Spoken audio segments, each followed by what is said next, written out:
Because if there is a difference between the Father and the Son, and the difference arose due to begetting, one beget the other. But they say this is atemporal begetting. Time wasn't involved. So it's not like, because if you have a time involved, you immediately know the one who is begotten is totally contingent on the Father, totally dependent on the Father. So the way they move around this problem, they say, look, there was no time involved. It's atemporal, eternally begotten. But the problem still subsides. The action of begetting happened. Why is that? Because it's an action. Eternal dependency. So now you have a being or a person or an entity who is eternally dependent. Any being who is dependent partially, eternally, for a limited time or all the time is not the definition of the According to who? According to who? According to anyone with a rational inquiry. That's according to Islamic theologians. No, okay, let's start again. Wait. That's not according to the most reputable philosophers. Hang on, let's start again. I disagree with that completely. And this is the Christian bias comes in, because they know the second person of the Trinity does not fulfill a maximally perfect being. Yes, it does. Yep. So the third one does. Which one? No. Second and the third don't. You say both. Both of the second. They both don't. Okay, Jesus and the Holy Spirit They don't. So I just want to And that is why the Christian philosophers today are trying to somehow Not Christian get away. Look. Philosophers Okay, let me ask you again. Yep. Do you think a being that is dependent can be called maximally perfect? Yes. How? Also, you're conflating terms. So we don't think that Jesus is a being. I'm not talking about Jesus. Am I talking about Jesus in my term? I know, but you're missing. I'm saying a being. So I haven't defined what a being is. Okay. Neither have I defined a person. We know what perfect is. Then I Free don't know from what you're all talking about. imperfections and weaknesses. Right, sure. A being who is dependent on someone or something else, is that a maximally perfect being, or is there a being who is more perfect than that being? It can be maximally perfect. So that means, are you saying? It's not So prevented let's from understand being that. maximally perfect, So like let me understand it very clearly here. What he I'm said. getting lost in Okay. perfections now, but So you guys carry on. no, because I want to continue speaking to you, because I've spoken to him before. We can continue later, but you can join in. Yeah, sure. I don't If want you have a being who is absolute without any deficiencies, any weaknesses, and you have a being who has deficiencies and weaknesses, who is more perfect? Exactly. I agree. So any being who is dependent and any being who is independent, you know who is perfect and who is not perfect. That's a fallacy. The one who is dependent, like your bike, is not more perfect than the creator. Because the creator, by definition, God, is independent and the bike is dependent. So how can you say a dependent thing or an object or a being or an entity, a person, can be likewise the same as an independent being? Because you circularly presuppose that dependence is a weakness, which you've never substantiated. Do you see? In your, Okay. wait, in your argument, Let's you hear said is a weaker being is one that has weaknesses lesser than a one that does not have weaknesses. Go ahead. I agree with that, obviously, of course. The one that has weaknesses is lesser, right? But you're implicitly assuming that dependence is a weakness. I'm asking you now, without circularly Okay. presupposing it, substantiate I will do that now. dependence, as No, I think we left that argument last time. is a weakness. Yeah, Wait. You made your point. 5 seconds. Not an example of dependence, not a specific example. I mean, dependence in principle is a weakness. There's Exactly. a huge difference Exactly. between those two things. Which Substantiate- Let me- Which substantiate philosopher? that. Which philosopher? Okay, we'll come back to let me that. Because tell you you talk about something, philosophy, we'll talk about philosophy. Yeah, sure. Listen, let me tell you something. Yeah. Simple thing. Us and you, we agree. Is God all powerful? Yes. In principle, yes. What do you mean in principle? Not in everything. So in some other, what do you mean by No, in in principle? principle. Because I like the things which is clear. You say in principle, meaning there are things that He's not all powerful. Are you saying this? In principle means that you're talking about the proper philosophical definition of what it means to be Simple God. like that. We all agree and mention the Bible, mention the Quran, that God is all powerful. Yes. So if you say Yes. is all powerful, now when you say is all powerful, can God become not all powerful at certain point? Yes. Okay, that's Wait, true. wait. That's, He's not- no, that's wait, the point. You he's see not here. ce- That's he's the not point here. ceasing to be all powerful. See, you see here. That's the Christian problem. That's the Isn't the Christian Christian problem. problem? See here. When you say they're saying like this, yeah. They're saying God is all powerful, but sometimes He chooses not to be all powerful. Can I Meaning, parody this? Sometimes He will leave the power and become weak. Islam has this problem One as well. second. Islam has this One problem second. as well. One second. We'll come to Islam. Okay. Let's talk about Christianity. Fair. So sometimes God will choose not to be all powerful, so He'll become weak. Now sometimes instead of is God Almighty, they will say yes.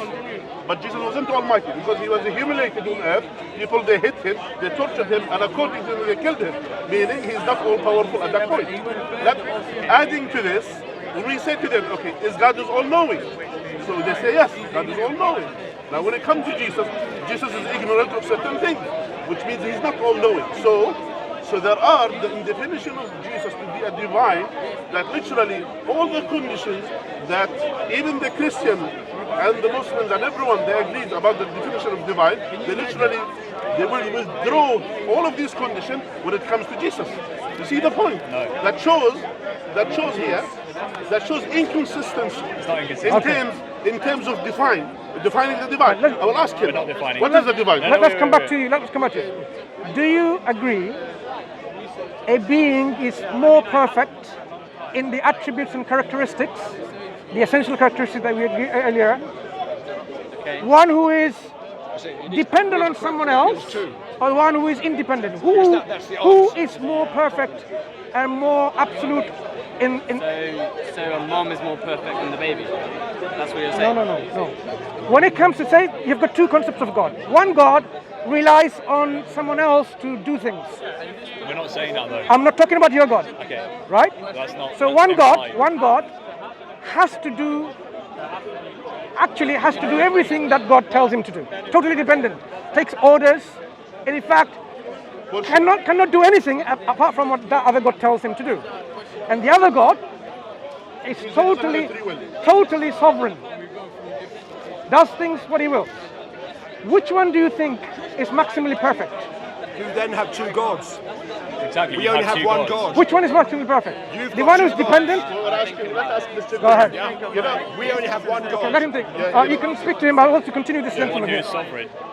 Even your intuition will tell you the one who is sovereign, Yes. not the one who is dependent. Yes. So I don't need to go to a reputable scholar saying, no, this bike can be equally perfect with an independent creator. I don't need a quotation from a reputable scholar No, you need or a a proof. philosopher. You can't No. assert something without proving it. I'm sorry, I cannot speak to someone who says it is possible equally that you have this bike who is dependent No, that's not what I'm on the saying. equal footing on someone who is independent. That's not what I said. So now, if you have a God concept, Straw man. concept of God, in which one God is dependent and the other is not, you would say the one who is dependent cannot be even qualified to be God. Why? By definition, God has to be independent. Why? Why? Prove it. Oh, okay. He's never actually demonstrated that Look. dependence in itself. I don't need to He's demonstrate to you. Look, And he's relied on it being apparently intuitive from an Islamic paradigm. But he's listening He's and never- he can't. brother, just one second. No reputable philosopher of religion buys into Do you see the idea that problem? dependence is required. He is relying on what? Philosophers He of has to be religion. reputable. Which reputable philosopher that you have read said God can be dependent? Linda Zagzebski.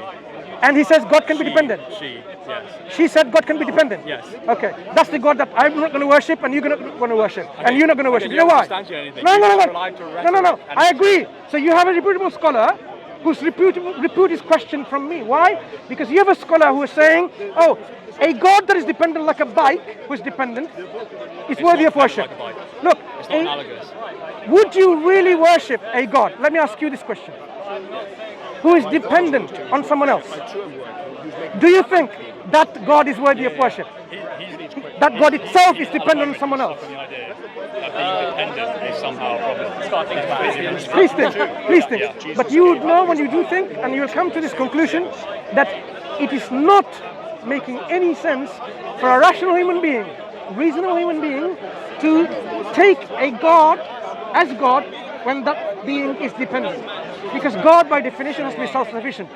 If you say God has been given power, if you give power to someone and they're dependent on someone to give them power, that's what dependency is. So you receive power, you receive authority, you receive the thing to do, you receive knowledge, you are fully dependent on someone else to give you this. That means someone is greater than you. That's what it means. Dependence means the one who doesn't depend on anyone is greater than you. So like someone like Einstein, who would have been like read books and like learned, given knowledge by people who came before him. Surely he's better than them because I know who Einstein is and I don't know who they are. No, we're talking about in the concept of when we talk about God, you I can't cannot understand the remember. knowledge. Sorry, that's not How did I start discussing with you about this bike. Yeah. And you considered immediately like how ridiculous it is to worship this bike. And now we went through a process in which we realized the bike cannot be worthy of worship. Why? And we gave reasons. Why? What is the reason? You can work it out. So we gave reasons. Again, No, again, I'm not engaging with you. intuition, Because I don't consider the way you argue is something beneficial at all. Because what you're saying is, my reputable scholars that I follow says Not God my can be reputable scholars, the dependent. reputable scholars. Any scholar who says God can be dependent is not a scholar of that caliber. I dispute their scholarship. You know So, why? you can get a dispute them because PhD. they disagree Let with me you. tell you something. Do you think it's impossible for me to get a PhD or you to get a PhD if you really work hard? What's that, huh? Is it Yeah, PhD really from- in philosophy? If you study Right. for it, If you study really meticulously and hard and you're a bright student, you can get a PhD, right? No problem. I mean, I got distinction and masters. I mean, I didn't have to work that hard. So does it make me like I'm a stupid guy or something? No, it makes me a normal individual guy who works like everyone else. But if I do a PhD like you do a PhD, it is not impossible.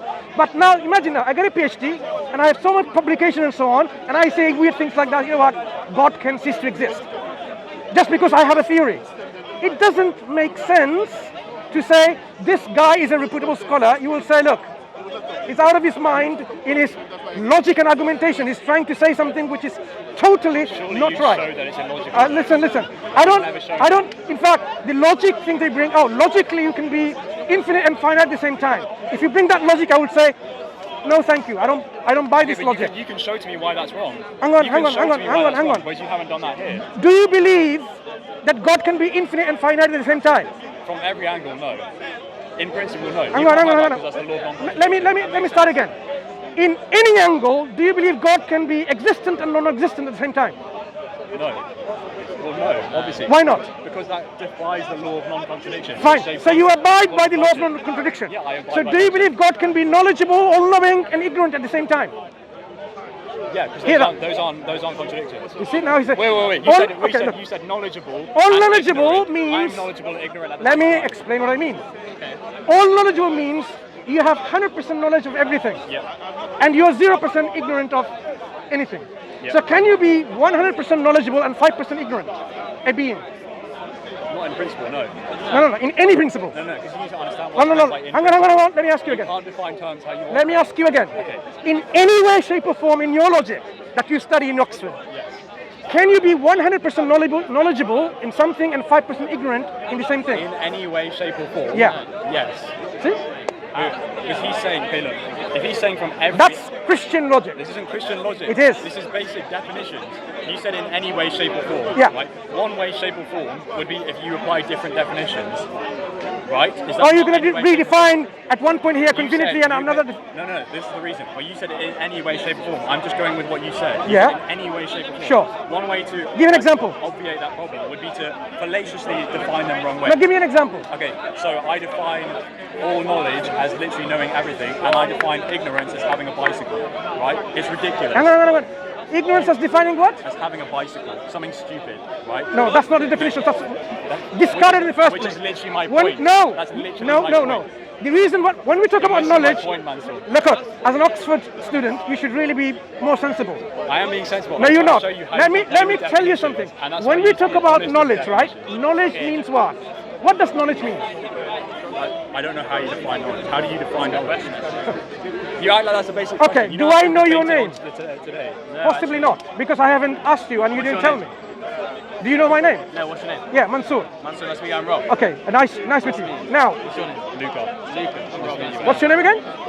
Rob. Rob, now I know your name. So in my understanding, in my knowledge base, I have got your name, What right? is knowledge? I don't have to discuss Exactly. that. I'm not talking to You you. can't ask a I'm not question, talking to you. but I'm you talking can't define it yourself. I'm talking to Rob. You've given an example So now, of knowledge, Rob, not definition. I am aware in my consciousness, that you're called Rob. You go by the name Rob. Okay. Now, if I was all knowledgeable being, meaning Yeah. I do not have any limitation of time. I know your name from eternity to eternity. There is not a fraction of a second in time, in our understanding of time, that I will not know your name. That's what I mean by all knowledgeable. So I will always know your name, like I always knew your name and I always will ever know your name. So all knowledgeable is knowing all facts forever. No, that name of yours, for example, Yes. in this instance, Yeah. that I will always know. There will not be, when I say all the time means what? No limitation of our past, present and future confinement within this time frames. So when I am all knowledgeable, when God is all knowledgeable of your name, Rob, there cannot be a time in the future when he will be not knowledgeable of your name. That's what I mean by all knowledgeable. Now if I ask you, can the same God know your name and then not know your name tomorrow for 30-second window? Tomorrow at 8 o'clock, Yeah. he doesn't know your name. Is it possible? Is it possible? Is it rationally possible? To then know my name at all times. No. Knowing your name all the time. Yeah. Including all the time. Tomorrow at 8 o'clock. And tomorrow at 8 o'clock in the morning, he doesn't know your name. Does it make sense? What you're telling me makes sense, yeah. So he has to know your name, right? He cannot not know your name. He can't just simply say, oh, what was your name? 8 o'clock he says, Rob, Bob, Tom. He can't do that because I was already defined by all-knowing means he knows it all the time. Okay. So that's what I mean. Okay. Can God be all-knowledgeable and ignorant? The answer is no. Okay, that's Right. Why not? Can God be? He says, why not? Can I explain how Thank that's you, possible? thank you. I can explain how Go it's back to Oxford. I'm sure they If I teach can you very explain well. how it's possible, I don't need is the that relevant? explanation. Can you explain why it isn't? It is possible. Can you explain why it isn't? Now, he's showing why it isn't possible, and that's very obvious, right? He's showing that according to the law of non-contradiction, you can't have all knowledgeable and any level of ignorance at the same time, right? And I agree with that, unless there is a rectifying factor which then mitigates that difference. Okay, show us how you can So the be rectifying knowledgeable. factor would be So in this example, use the same Rob example. Yeah. yeah. So no, actually, because Give that example. we're all talking about God the Son. No. Rob, I'm keeping it no. relevant. I'm Rob, keeping it relevant. Rob. Because We want to talk about Rob. It's You not start analogous. with Be Jesus, fair, start be with fair. Jesus and then go to me. I'm not sure I can go to because it's not analogous. That's So it the won't problem. work. Because God the That's Son, why Christians try to avoid because God the Son problem is they not, suffer is not you and from. it's God the Son, so it doesn't work. Okay, That's exactly so what he's doing. God the Son is God the Son. God the Son is God the Son. He possesses all the divine attributes: omniscience, omnipotence, omnipotence. No, they don't actually. They're different. Right? Okay, so he possesses all those. That's God the Son in principle as God the Son. God the Son, by his omnipotence, can also choose to take on an additional nature. That additional nature is a limited nature by his own free will. He does not. This nature doesn't cease to exist. It's not like when Jesus incarnated for 33 years, God the Son just puffed into an existence, because that would be a contradiction of his nature. Right? He always existed, but he assumed on an additional nature.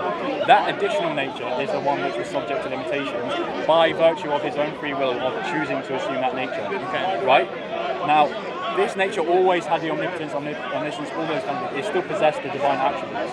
There was never a time when he was ignorant and all knowledgeable. That's why, in principle, God the Son still remained omniscient.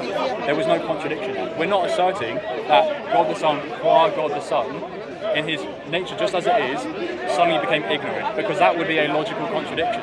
In the same way, we're not saying with the Trinity, for example, that God is one being and yet three beings, or one person yet three persons, because that is a logical contradiction. We are using the same terms in different contexts, and so they have different parameters under which they're fulfilled. Therefore, Go back it's to not a Rob. contradiction. So is it You like? can't apply it to Rob because Rob is not a divine person of the Trinity. is it So like- you can't No, acknowledge let me Rob. tell you why he didn't apply. He cannot go to Rob example. Because he knows You don't have two every natures. single philosopher that he studies, Every single philosopher. any philosopher that he will study, Wait. I might have the connection. I might not do that. Is it like? Okay, so I know your name forever, apart from tomorrow at 8 o'clock. Because tomorrow at 8 o'clock, I take some drugs and then I can't remember anything. so Like, yeah. I haven't changed who I am as a person. So- So when we talk about changed. when you talk about Is that it? when you talk about an all-knowledgeable being, affirming that he knows everything, this is an affirmation. That everything included 8 o'clock tomorrow. Sure, like so I could know everything, but Look. if I have some drugs and then it means I can't. God being drugged by who? He's independent and all. And I know it's not. Yeah. personality, So I'm not talking about you. like- I'm talking about God. So God who is God is all knowledgeable. At 8 o'clock, He still knows your name.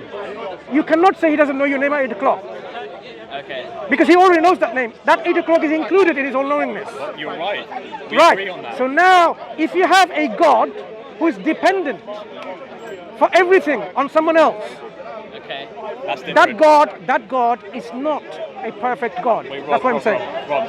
So a God that is dependent. I'm confused between me and my nature. Sorry, I'm not God, so I'm not saying that. I'm saying, between God and his nature. Because you were talking about God's Is his nature perfect? Is his nature uncaused? Well, that's why I don't want nature. So let me tell you. We agree God has to be uncaused. Why? This is caused. Again, that's an example. If God, I'm sorry, I cannot really speak with you. You know why? Okay, so I actually don't want to interrupt. Sorry, I don't. Can I say one thing? Every principle, the essential attribute of God, like omnipotence, why? Omniscience, No, why? I didn't question that. No. This is what you're saying. You're questioning something that is essentially an essential attribute of God. Uncaused, being uncaused, not being Okay, yeah. caused into existence. Because if you say, look, at one point he didn't exist and he was caused into existence. Yeah. So was he eternal? Which we don't say. Was he omnipotent?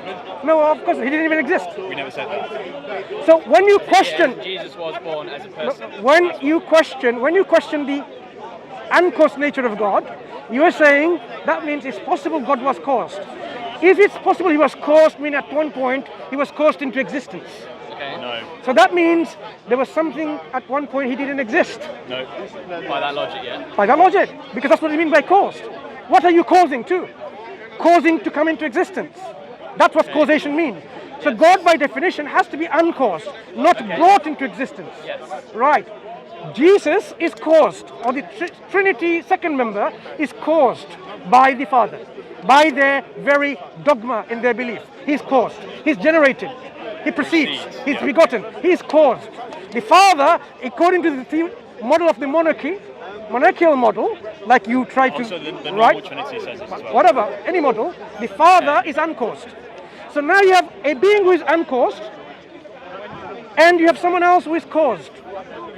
They are not equal, are they? Someone who is caused and someone who is uncaused. If you say they're the same, I leave the discussion here and you go and study in Oxford and Cambridge and Harvard, whatever. But they're not okay? the same. They're not We've the never same. argued- we've So never if, argued that the so Son if and they're the not Father the are the same, same. are they equal in their nature? Can you be different but equal? No. Yes, you can. When There you we go. so Done. if uncaused makes you fitting to be God, Why does it make you does a caused fitting to be nature God? makes you fitting to be God? Wait, Mansur, I'm going to head out. Can I quickly Thank say- you, thank No, you. I'm going to say something. Okay. Before you leave, yeah. Okay, before I leave. Okay, a couple of things.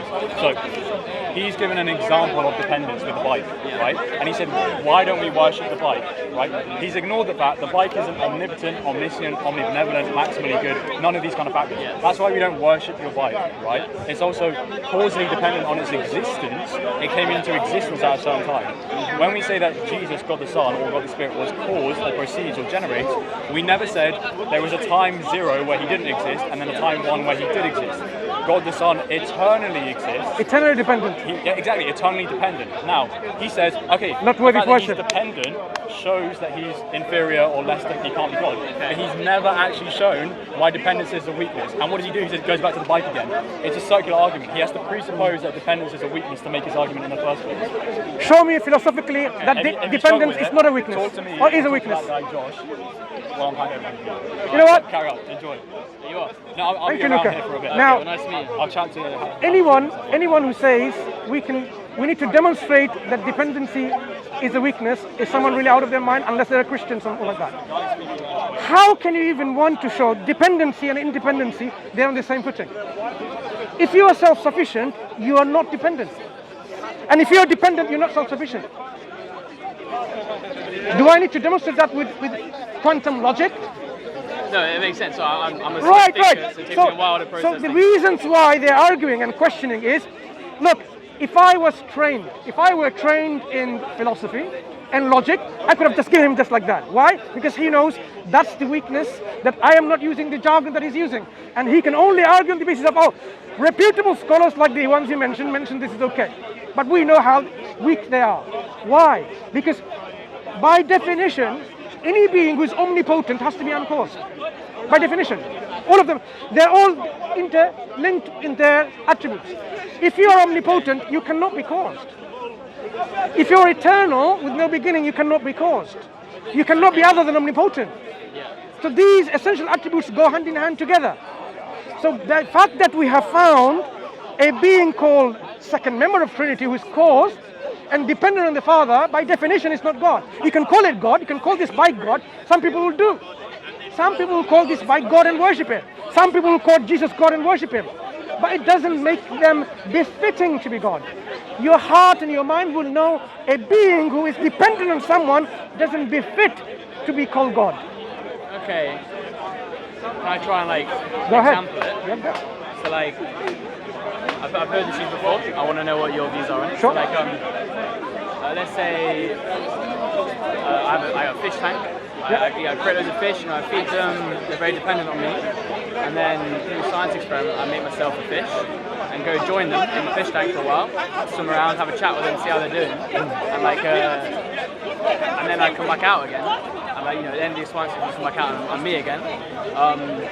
Like, so should they worship me because they were dependent on me, and then I became a fish, but then I'm not a fish anymore? Does that make sense? So in terms of like, I want to know what your thoughts are on that. In terms of like, Sure. that is a metaphor for, So this for is God this and is Jesus. this is what happened. Jesus was God to begin with, but I'm questioning that point. Before you became a fish, I'm talking about your status before the fish. Okay. Right, that point you're not God to begin with. That's what I'm questioning.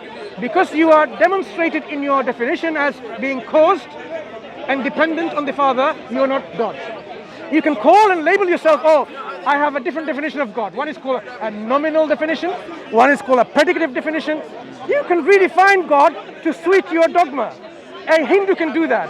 Okay. Someone who's a polytheist can do that. You know what, when I say God, sometimes when I say God, that's the real God, and that's the God actually is not a real God. It's my predication. No, this is all semantics to get people confused and say actually it's God. But when you question, when you say the Son is a God by predication and Father is a God by nominal, what's the difference? There is a difference. Okay. There is a difference. Because by predication, for example, you can say, this man is God. But actually he's not God, but I call him God by predication. Because he's nice and kind and knowledgeable. Yeah. But in reality, on the fundamental level, on a pragmatic level, he's not God. Likewise, on a pragmatic level, the Son cannot be deemed in any way God. Because he doesn't have the attributes of God. So if we're the fish Yep. in the fish tank, Yep. how do we know that the man who feeds us isn't God? You know. How do you know that? Like, 'cause I understand your definition, and I agree with right. it. But I mean, like, how do you know? So you can say, this is how we will eliminate who can be called God and who cannot be God. Anyone who says, I'm God, but I need to eat to sustain myself, I will say by definition, you're not God. You cannot be God. Some people can call you God and worship you God, but you are not really deserving to be called God. The real God who is worth deserving is the one who is one and absolutely unique and self-sufficient, independent, eternal, not produced or producing, and totally unparalleled in terms of power and authority, totally different to everyone else. That is something that you will realize that yes, makes sense. So in the Christian concept, they can bring philosophical things, do PhDs and whatever, and say, oh, there you go, now we've somehow made, but it doesn't still go away with the problem. You have belief in which something is less than God. Yeah, I get that, and with that logic, I understand what you're saying. But I mean, like, so Christianity, if that's not the one, then how do you know that your God is self-sufficient? So, exactly. So that's my question. When first we study comparatively, how do we know which scripture and which religion gives us the true guidance from God? You have to have a basic understanding of who God is to begin with, and that's what we have done so far. Starting with your bike and giving an example from Christian doctrine. Okay? So we know that the one deserving to be called God has to have these attributes for our deserving for worshipping that God. Yeah, just like it's not worthy for us to worship this bike, likewise it's not worthy for us to worship Jesus or the Holy Spirit and so on. But the Father, in their definition, fits within the category of being God and being worthy of worship if he has also all these attributes. Yeah? Conceptually, there will be no problem from our part. Yeah? And that's what we say as well. This has always been the message. Christ was a prophet and a messenger. He came to tell people to worship God, who he says, my Father and your Father. And he says, my God and your God. So yes, we agree with that. Yes, this is what God always said, worship this being only, who is of this nature. Yeah. So we say this God sends us revelation through prophets and messengers. And we look and examine them, and you can actually then say, okay, this indeed is the guidance from God. Quran, we say, is a final book from God, giving us that guidance about who He is and what we are supposed to do in that relationship. And the Quran describes, in fact, you'll be surprised what I said, things which you thought philosophically. This is a chapter in the Quran, chapter 112, Qul al-Ikhlas, and so in the Quran, 114 chapters, and this is 112. Okay. Say, Near the end. He is Allah the One. One and in His uniqueness. He is a Samad, self-sufficient master whom all creatures need. He neither eats or drinks, basically self-sufficient. This is what Samad entails. Okay. Lam yalid wa lam yulad, begets not, nor is begotten. So He doesn't produce others, neither is He produced or generated or begotten. Okay. Yeah? So not Himself doing production or generation, or not Himself being produced. So He didn't make things. No. He Himself doesn't produce or beget. And He Himself is not begotten. Doesn't have So all it children. means is have children. No. Doesn't have children. Lam yalid means God Himself is not born or begotten or generated or preceded, and He doesn't do that Himself. But didn't Because- He make us? He made us. But Creation. He creates. But Himself- He doesn't beget. Oh, okay. Beget is different to create. Okay. Begetting is an archaic English word, means siring a child. Okay. Right? When a father has a child through relationship of physical, that's begetting. So using this logic straight away, So God is not begotten from Okay. someone else, neither does He beget. okay. And وَلَمْ يَكُنْ لَهُ كُفُوًا أَحَدٌ, there's none to Him co-equal or comparable in any way, shape or form. These are only 4 statements, 4 ayat of the Quran, 4 verses. Okay. All of them are interlinked, describing the essential nature of God. Okay, these were Yeah, the four you talked about earlier. absolute oneness, being totally self-sufficient, independent, the one who's not born and one doesn't produce, totally unlike even. Self-sufficient entails being omnipotent and omniscient and so on. So like, That's the Quran. what's the where does this come in the Quran? Like, where does it come in the story of the Quran? This is a unique chapter. This is a whole chapter. No. I mean, like, what's the context? So I like, you know, like, I know you said it was near the end. Yeah. So is it like, This is just the Quran is chapters. Some chapters are big chapters which contains stories and things like that. okay? And There's no long-term story. There are some, but not this one. But some chapters are very concise. Like this one talks about literally the creed of Islam. This one summarizes what is Islam is about. This verse talks about, say Muhammad, say to them, Allahu Ahad, Allah is one and unique in His nature, one and unique in His essence, one and unique in His attribute. No one similar to Him. That when you start with one, meaning there is no second, there's no third, it's the one. Yeah?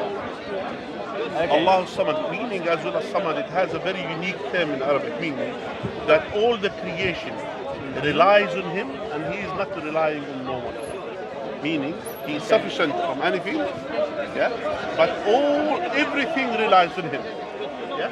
Everything relies on Him. Not just only sufficient, in fact, on top of that, He is sufficient from all the creation, as well that all the creation they depend on Him in their existence, in their sustain, in everything. Yeah?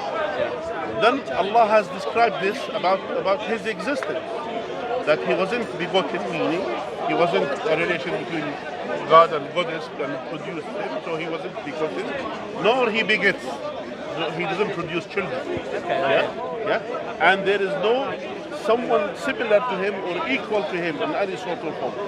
So this kind of concise chapter about the whole creed of Islam, basically as simple as that. Concise, to the point. If you were to examine this logically, look, if He was one and unique, then He has to be by Himself independent and self-sufficient.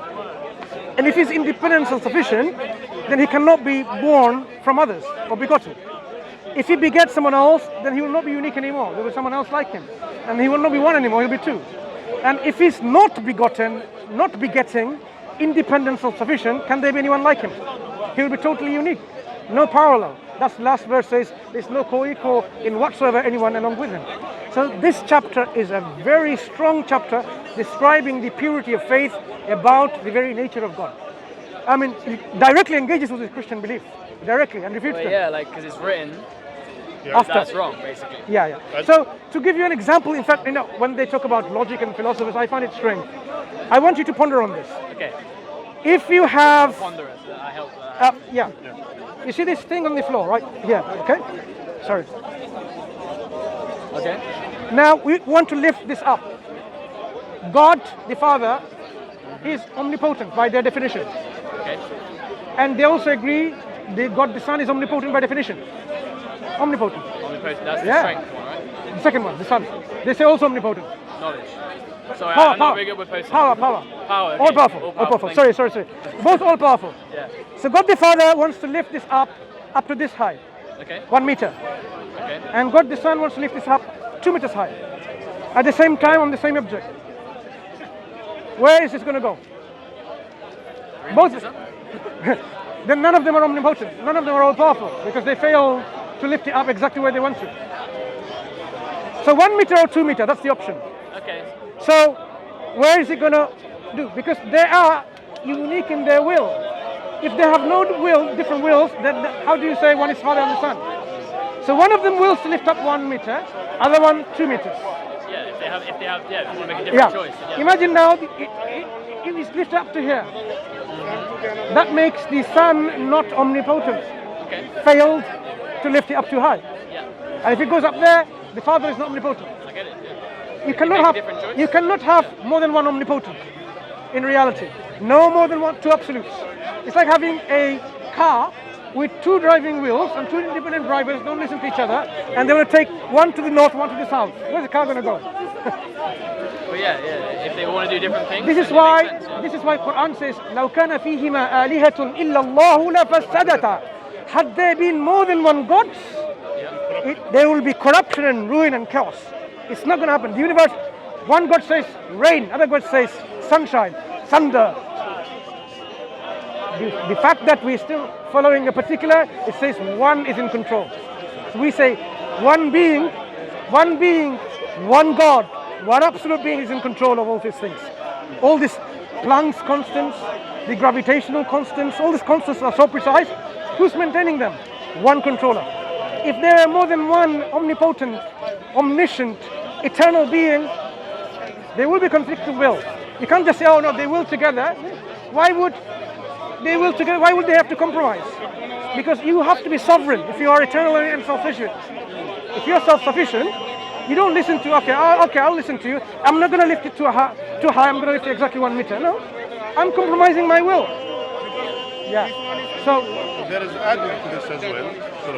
And adding to this, you know why God emphasizes about He doesn't beget?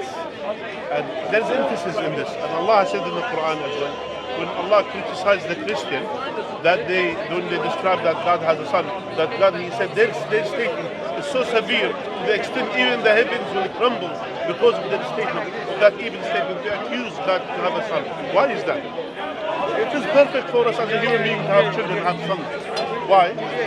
Why do we need to have children? What's the point? Because we are weak.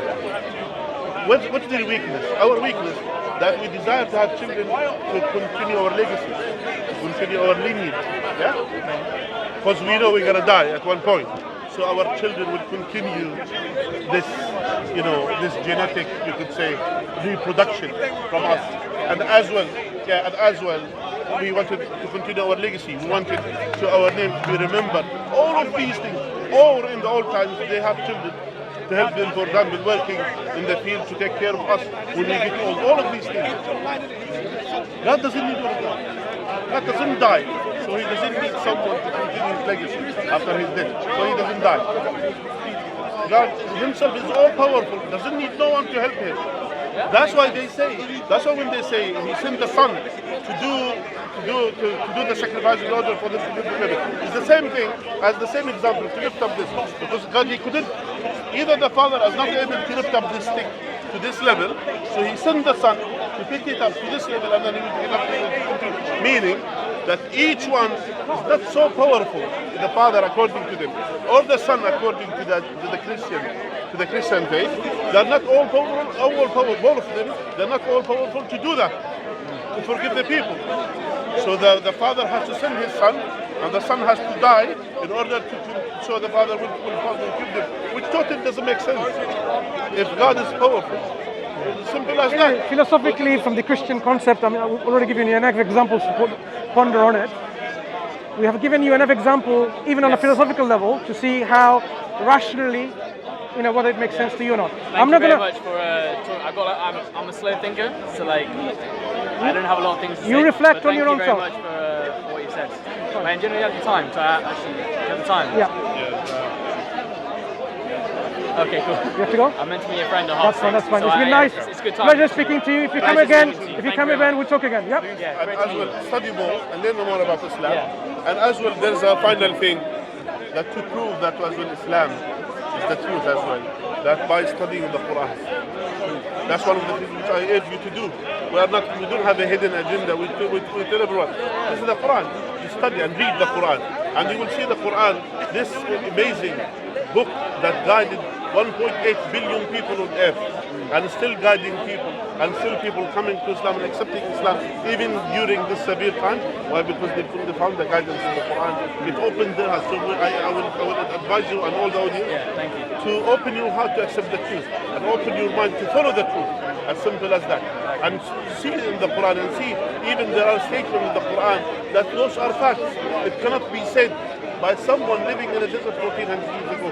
How come this prophet and messenger who never read and write is able to say these wisdom which is yet to be discovered 1400 years after his death? You understand? That's why I urge my brother to study and learn, and then you will see the guidance of the Quran. Just open your heart to accept the truth. As simple as that. All the best. Thank you very much Okay, for telling take me what care. you guys do. No problem. Okay, I've got a lot to think on. Sure. Okay, you take care. Take care. Go ahead, cooking.